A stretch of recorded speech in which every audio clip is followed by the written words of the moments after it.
Hi, Abby here. I want to thank you for joining me today. We're going to explore something very interesting. I'm going to be doing a soul journey into the heart of Momo. And if you're not familiar with Momo, Momo begins with a piece of Japanese artwork. And this piece of Japanese artwork has manifested quite a movement of fear, actually. And the fear has now inspired this urban legend that Momo now is appearing in YouTube videos, and there's this thing called the Momo Challenge. And kids are stumbling across these YouTube videos with Momo asking them to do something very terrible to themselves, or Momo will kill their parents. Now, in researching this, YouTube has stated that not a single video have they found with this Momo challenge in it. It's entirely a hoax, an urban legend. But this hoax has not only caused an uproar here in the United States, before it ever hit the US, it's caused an uproar in several other places of the world, and now it's just sort of rippled here. It's rippled here enough that many parents have been very worried. Schools are talking to kids about it, and in the end, it's all a hoax. It's all an urban legend. It's not actually real. Now, what I find fascinating is that a single piece of artwork could create this big of an uproar. And how can a single piece of artwork be this powerful? That's some good art right there. Now, if you look up Momo on Google Images, you'll get a very crisp, clear image of what this sculpture looks like. I'll go ahead and describe it to you. And basically, it's a woman with a very elongated face. She has big, bulbous eyes and pale skin. She looks sickly. She has black, wispy hair, and her body is more like a chicken, and she has chicken-like legs. And in doing some more research about this, the inspiration for this Momo sculpture actually came from a Japanese legend about this consciousness called Ubume. And Ubume is not just one woman, she's many women. She's a reflection of the spirit of the woman that dies in the process of childbirth. And that spirit, it becomes haunted and lingers, okay? And the lingering spirit then is Ubume. So is Ubume one woman, or is it all the women that have died in childbirth? And so this sculpture is a manifestation or representation of that legend. Isn't this interesting how this sculpture now has created all of this to happen, and why would that be? There's no such thing as coincidences. There's more to this sculpture than we know, because everything that we create out there is also a part of what is within ourselves. And if this sculpture is powerful enough to create this kind of movement in so many people in our collective, it's saying something to us. It's asking us a question. It's calling us. But what is it saying? What is it really calling us for? When I first saw the picture of Momo, when I first took a look at the sculpture, I was a bit flabbergasted. It is very creepy looking. But I also will say that I was hit really hard in my chest, and I felt such a grief inside of me, and it's been lingering there for over a week now. Since I found out about this, this grief has been lingering there, and I told myself that I need to go to Momo. I gotta go to Momo, and I need to go find out what this grief is about for myself. Momo, I will tell you right now, with all the work I've done with the spirit realm, is not evil. Momo is wounded, okay? That's a reflection of a wound right there. And that's a wound so loud that a lot of people are overwhelmed by it. So I'm going to go into the wound. We're going to meet Momo in the spirit realm. We're going to learn more about Momo. And I'm going to do whatever is my calling with all of this. The inspiration is to heal the wound or bring the wound into a heavenly space where it can be at peace, okay? So I'm going to relax now. I want to thank you for joining me on this journey. I'm going to close my eyes here and get tuned into the consciousness of Momo, and we'll just see what we can learn and discover today, okay? All right, here we go.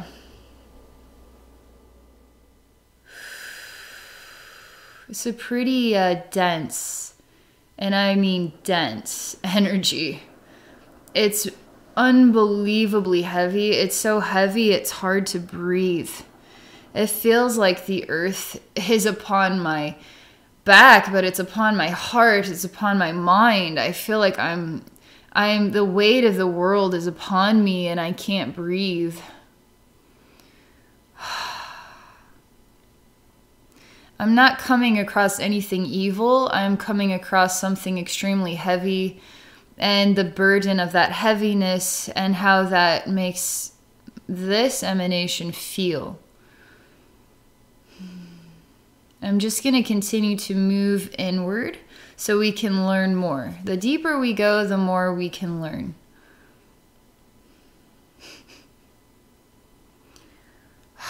There's sadness here. There's feelings of being ripped apart from the sadness itself. This is not just a woman that lost a child at birth or died themselves at childbirth or died, this isn't just that. I see a woman who is crying and she is looking at war. And the way the war rapes women, women become pregnant from this rape experience.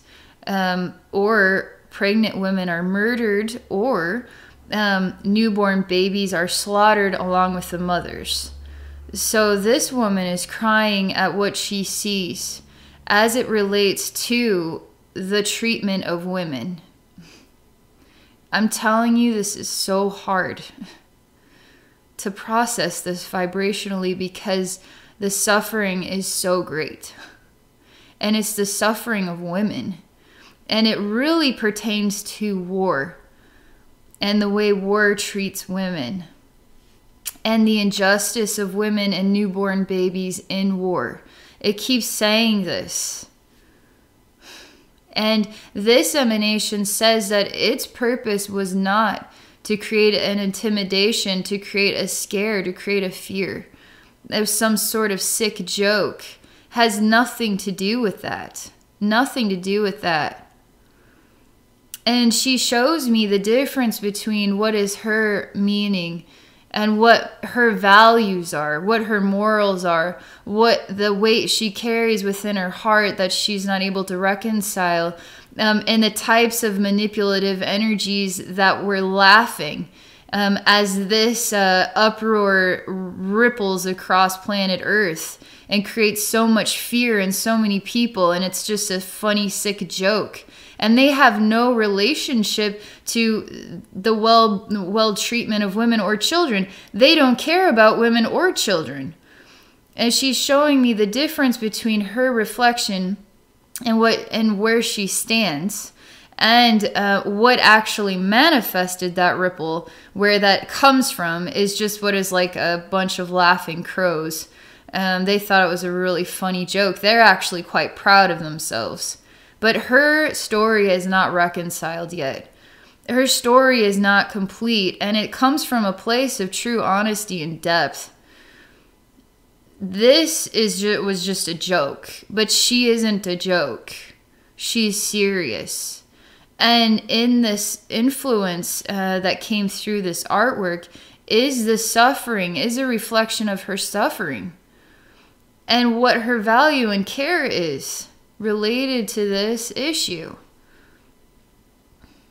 She reveals herself as a bird as well, but man, this is going to get complicated, okay? She's telling me some things. I have no idea how to translate that. Let's just say this. The artwork does not appear to have feathers.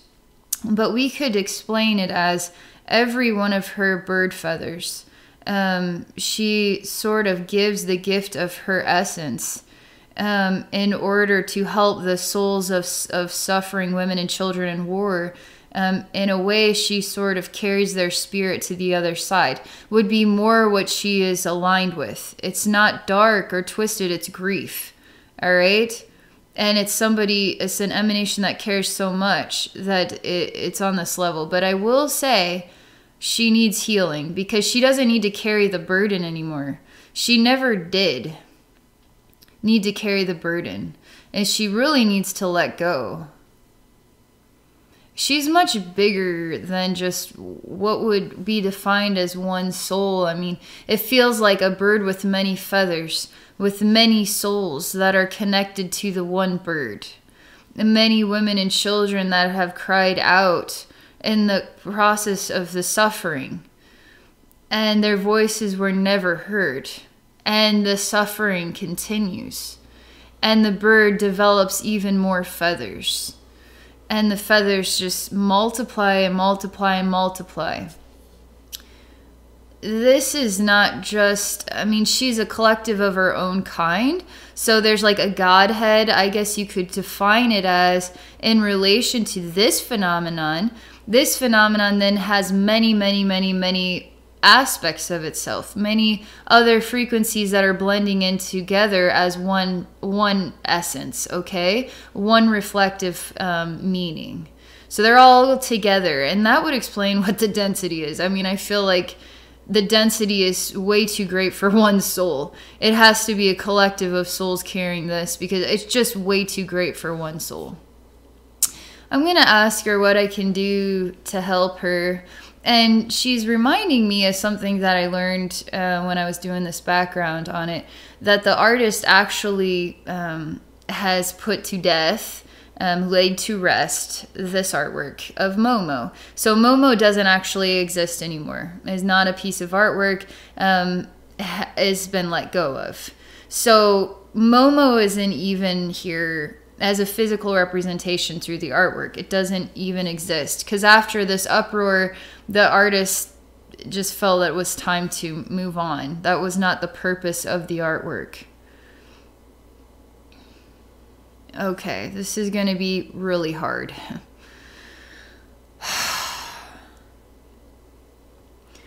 Okay, so I'm going to have to go into the wound, right? So there's a balance to it, but it's entirely too dense and heavy for it to be a healthy balance. And there's so much density because there is so much suffering, okay? Suffering creates density. So and when I go into the suffering, it looks horrifying, all right? Suffering doesn't look good. It's like pulling a body out of a car accident. It looks terrifying, you know? Suffering in the energy world also looks like this. It looks like a disaster. It's pretty dense in here. I'm just continuing to move forward. I don't know how to define the disaster that I'm looking at yet, but I can sense it out. It's pure black in here. You can't see anything, but I can sense it out. It's like the hairs on my arm are sticking up, but it's not like I'm creeped out or anything. I'm just like a hound dog smelling out where the suffering is, and the closer I get to it, the more brutal I can experience it. Is really brutal. Okay, yeah, there's...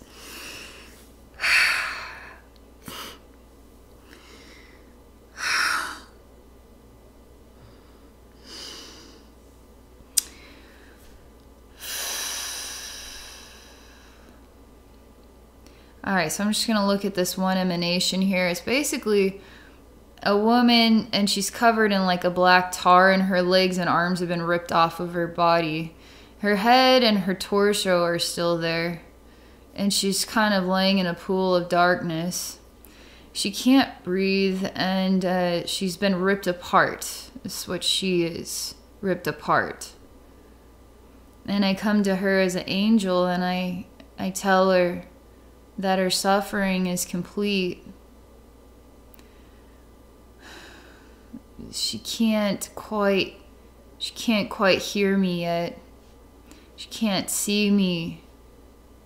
She's too dense. She's in a denser place than where I am.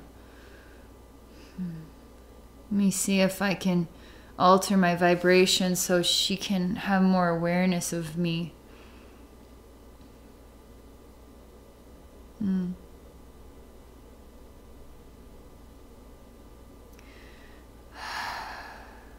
I've been doing quite a lot of things here. I know it's only seconds of time, but I'm sharing all kinds of ideas with her. As in, can I get denser? No. Okay, I'm getting brighter and lighter, but that's not working. I'm trying to reach my hand into her heart to make it lighter. Then I feel like asking her a question, which is this whole consciousness. And I'm going to say, do you want to heal or do you not want to heal? It's pretty dense. Doesn't know how to heal. I say the only way to heal is to say, I don't know how to heal, but I do want to feel better. So I'm open to feeling better than I feel right now. I'm in suffering, and I do want to feel better than this. Whether you know how to heal or not, I mean, there's a lot of us, we don't really know how to heal. We just are open to the idea of being taught how to love ourselves more, love each other more, that sort of thing. It's going to get a lot darker. I mean, this emanation just blows up, and there's something even deeper than this in this blown up wound. It's an odd music box.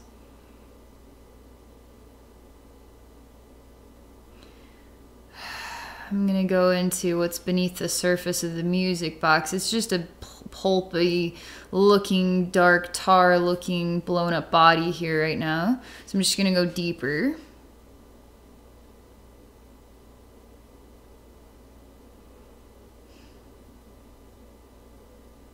A lot of mangled bodies down in here.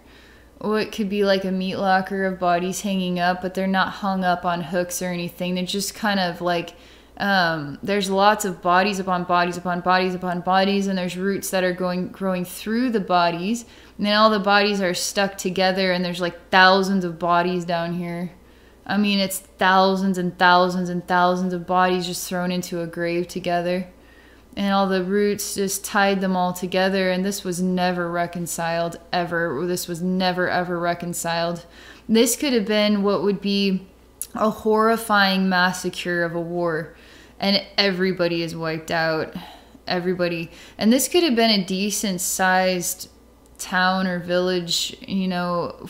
It feels like it was a while ago, but this here, a lot of bodies. And when I look at it, it kind of reminds me of World War II and the concentration camps, where they just throw bodies upon bodies upon bodies upon bodies, and they, you know, they just, that's not really a grave, is it? It's just get rid of the bodies, and that's not really a proper burial, is it? The earth is containing wounds, severe wounds of this nature, where the souls were never able to reconcile the way that they had died. And now you have this densely matted energy of suffering in the earth and within our collective consciousness. It doesn't matter if it was 1,000 years ago or 5,000 years ago. It's part of us. It's part of our blood even. It's part of our energetic meaning. It's part of our place here. And even concentration camp, World War II, those bodies, that earth space also needs to heal, right? Auschwitz? Joe and I did a journey to Auschwitz to heal that space. People, I mean, haunted houses need to be healed. They're wounded spaces, but for some reason we get off on sick places that are, I mean, this isn't a beautiful thing. This is torture. Not just for the human world. Maybe that's fun for us because there's a creep factor to it, but we're laughing and getting excited about something that is very, very been hurt and tortured. Even a soul can be tortured, okay? Because if you can feel tortured as a human, the soul feels it as well, all right? And what happens after you die, do you know? Because some parts of you don't go to heaven when there is severe trauma involved in that crossing over experience. And when there's a lot of severe trauma, it can get bundled up in a giant ball of suffering. And now we have Momo. All all right? And Momo is really stemming or rooting from quite a horrendous war and the horrific way. This could have been a Genghis Khan type thing. Like, this could have been just a horrendous thing. And the absolute horrifying torture of people, specifically women and children, is what this suffering is really, really surrounding, okay? So do you know what your purpose is in life? And I'm saying this on the broader spectrum of, what did we come here to do as human beings? Did we come here to go get our diploma and then go get a cubicle job and then go home to go to bed Monday through Friday? We work. And I mean, what are we doing here to help each other? Not just in the present, but in the past. And when we heal this, we manifest futures that are already taking place of absolute beautiful experiences. We aren't making it a point to create an uproar in the media about all the garbage islands that exist throughout, the oceans. Where's the uproar in this? Why aren't we putting everything down and starting to fix this problem, you know? It'll get fixed. Somebody will fix it. But Momo isn't even a real thing. It was a fear. It was an idea. And then the idea caught fire, and now the whole media and even our kids are being told about this at school, and it's not even a real thing. And it was just based on a piece of artwork. You know what I'm saying here? Our purpose is to love and to heal and to find those wounds, whether it's in the physical world with the earth and with each other. All the depression that exists here, I mean, that's for a reason. How do we heal each other in the physical? How do we heal our souls? How do we heal the earth on the physical level or the energetic level? They're both integrated into each other, okay? So this Momo thing is a pretty big wound in the energetic side of our collective, all right?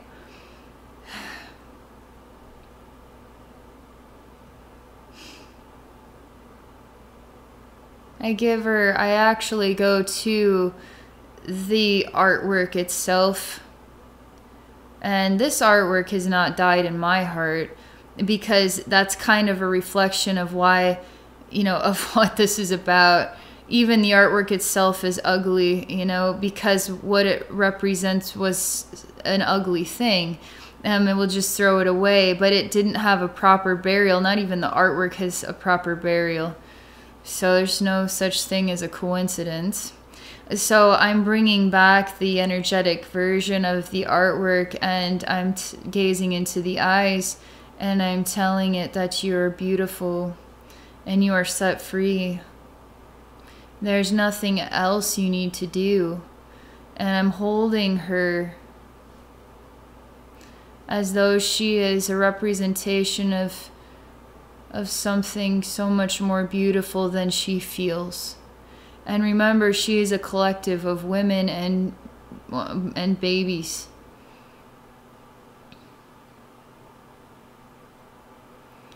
Oh man, this is big. And she again tells me, but I don't know how to heal.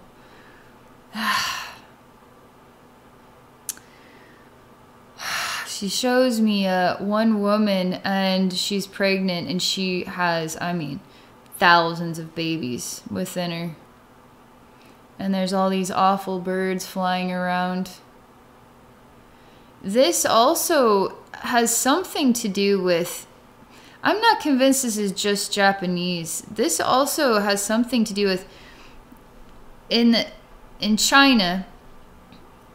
No, I'm not 100% awesome when it comes to knowing all the other cultural ways people live, but I think we've all heard about babies that are being left in the woods, because either we don't want a girl, or we want a boy, or we want a girl, we don't want a boy, and we can only afford to have one child, something of this kind. So then the unwanted baby then is put into the woods as though it never happened, and just let nature take over. This too is a representation of Momo.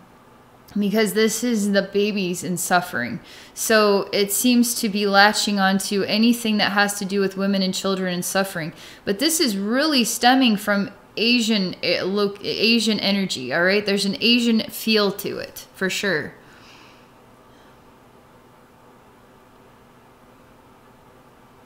I'm going to take Momo over here to the United States, and let's just see if she feels something similar about, you know, what, you know, kids, let's say, I don't know, unborn babies or abortion or anything. Let's see what she thinks about abortion here in the United States. I just want to see if it correlates to other parts of the world as well, or if it's just kind of in that area.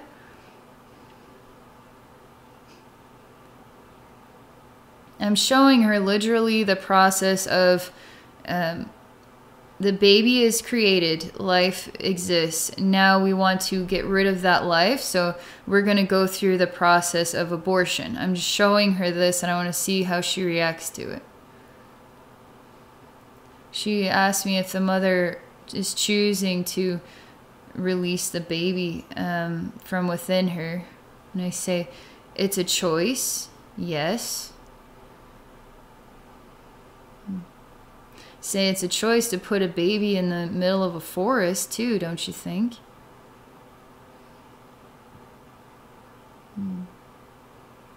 I don't feel like a lot of movement going on here about this conversation about abortions in the United States as it pertains to Momo's reflective energy and consciousness. Feels like it's older, ancient roots, and it has to do with Asian culture. It just doesn't seem to compute here. It just doesn't seem to have a relationship on the same level. It just doesn't emanate the same energy when it is here. It's very light and thin and not a lot of communication about it.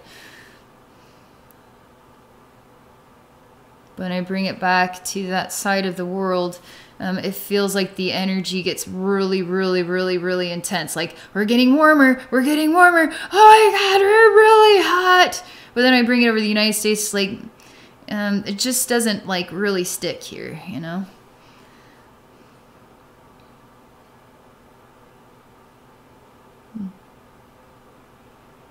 I'm gonna hang in there for just a little bit longer.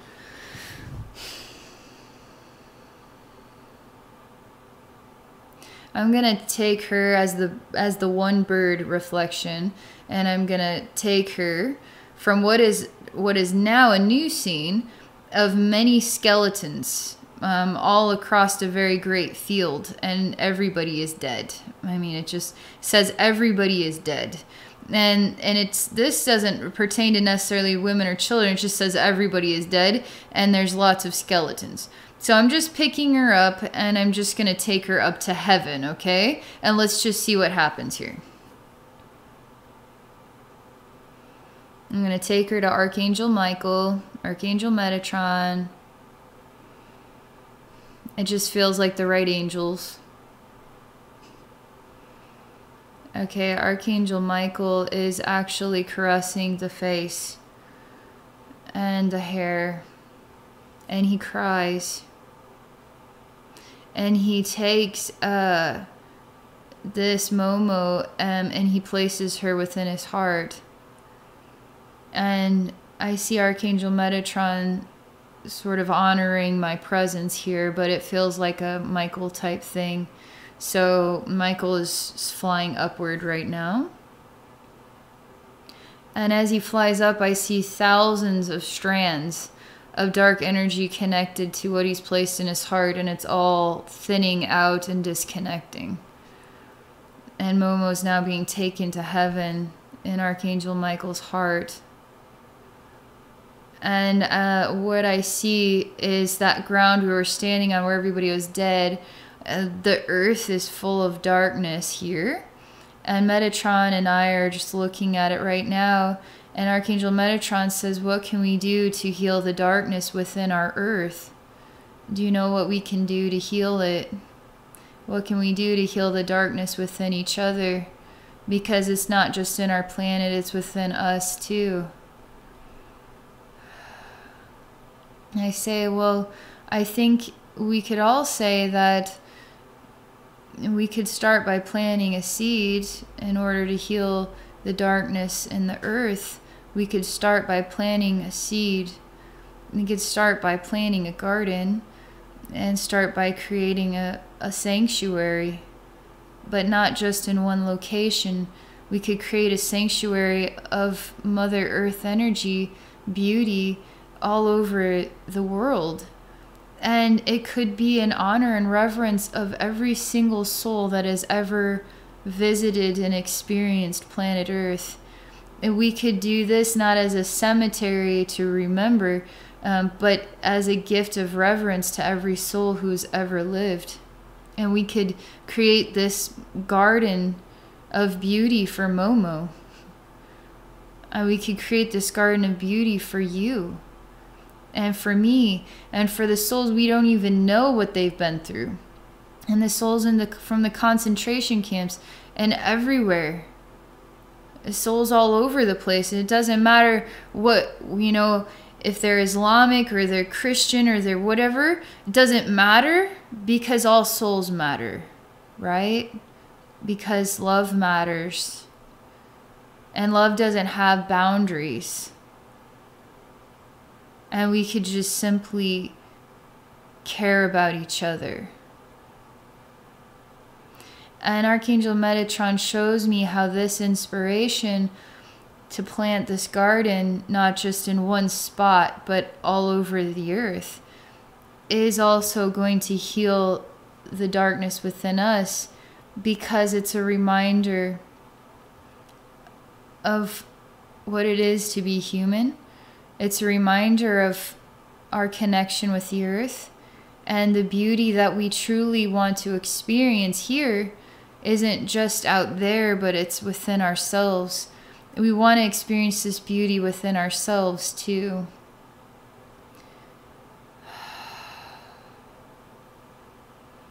I feel a huge cloud of darkness is being lifted.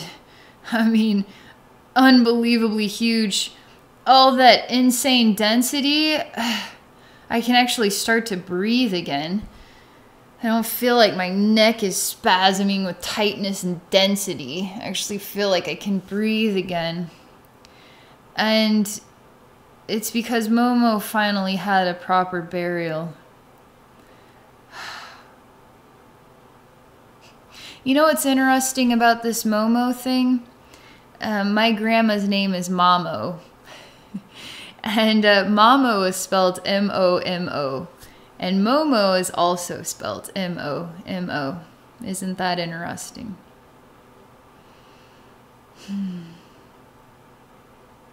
I feel like a very good thing has happened today. I feel a peace within myself. Ever since I saw that artwork, I felt a calling to do something. I felt like I needed to do something to help the human race see a different side of the meaning of everything. And perhaps Momo was calling me a desperate attempt to get somebody to care. And maybe that's why this had to spread like wildfire, in order for somebody to care, in order to heal that massacre. Which is going to heal all of us as well. We're all a part of it, even if we didn't live in that time and experience that event. We are all a part of it. Okay, that's all I'm going to share. I hope you enjoyed this experience. I hope this experience gave you new perspective between the human world and the spirit realm. And I want to thank you for joining me on this journey. And if any of you are interested in exploring a psychic session with me, please visit me at my website at abbeynormalswisdomquest.com. Thank you all again, and I wish you all a wonderful day.